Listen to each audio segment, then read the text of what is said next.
Is BPC-157 a breakthrough compound that could transform the way we approach healing and recovery? It's advertised to not only accelerate healing, but also to reduce pain and improve function. That's the promise of BPC-157. But does it truly deliver on these bold promises? I'm going to discuss the science behind BPC-157.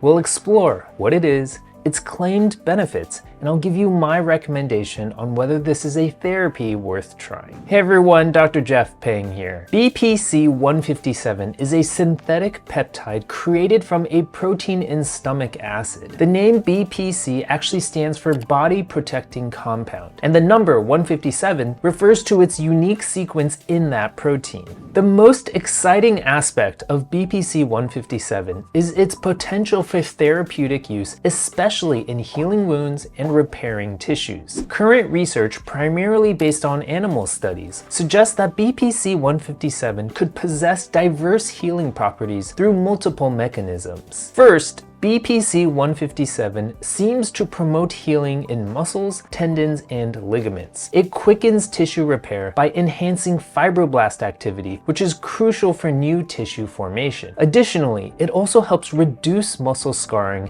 a common issue that impairs muscle function post-injury. This combination of speeding up regeneration and minimizing scarring can significantly boost recovery. Next, BPC-157 has anti-inflammatory effects that decrease swelling and decreases pain. It further aids recovery by enhancing blood flow. This is achieved through angiogenesis, which is the formation of new blood vessels. Angiogenesis is essential for supplying nutrients and oxygen to injured areas and removing waste and inflammatory byproducts. Additionally, BPC-157 influences vital growth factors like vascular endothelial growth factor and fibroblast growth factor. Both of these are crucial for cell growth and tissue repair. It also interacts with the nitric oxide system, which plays a major role in muscle repair, vasodilation, and immune system modulation. All of this helps with overall healing. Lastly, BPC-157 combats muscle atrophy, particularly in cases of chronic diseases or severe injuries. This helps preserve tissue and muscle functionality. Its neuroprotective properties are also noteworthy, especially in injuries involving nerve damage. So in summary, BPC-157 shows potential in promoting tissue regeneration, improving blood flow, influencing growth factors, and modulating the inflammatory response. It also helps mitigate issues like scarring and muscle loss. However, it's important to note that these findings are primarily based on animal studies. How much of this is backed by solid research in humans? The reality is that there are currently 0 randomized controlled trials studying BPC-157 in humans. In fact,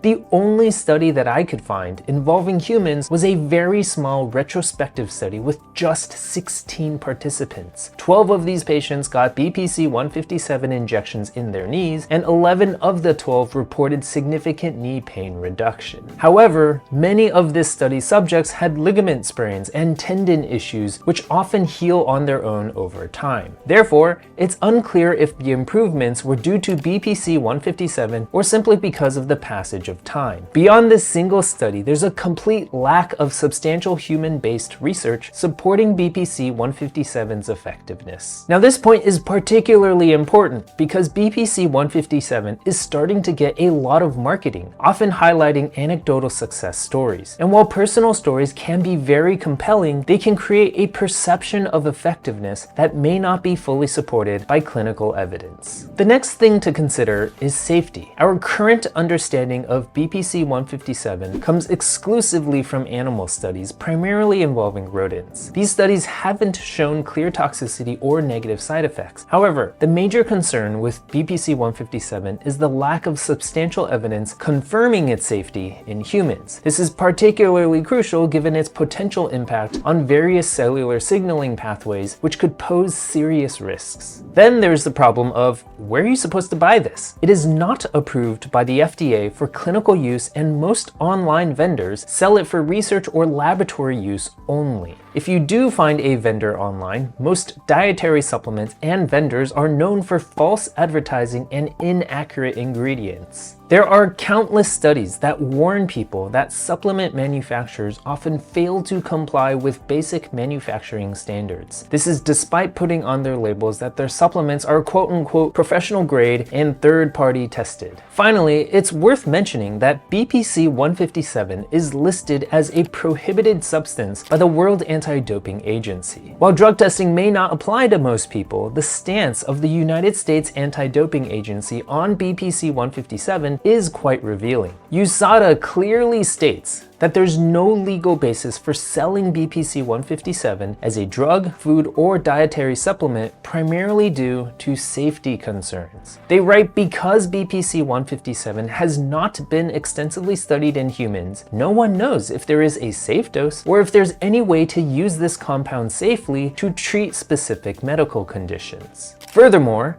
USADA highlights that BPC 157 is not approved for human use as a drug, and there's a notable lack of published clinical trial data. Many studies were either canceled or stopped without conclusions. Additionally, there are many websites related to performance-enhancing drugs advertising that you can take BPC 157 for bone and joint healing and improve athletic performance. However, USADA writes it is important to realize that these are unproven claims and that the use of BPC 157 for these or any other reasons is not supported by medical literature or by any medical associations. So for all of these reasons, I currently do not recommend BPC 157.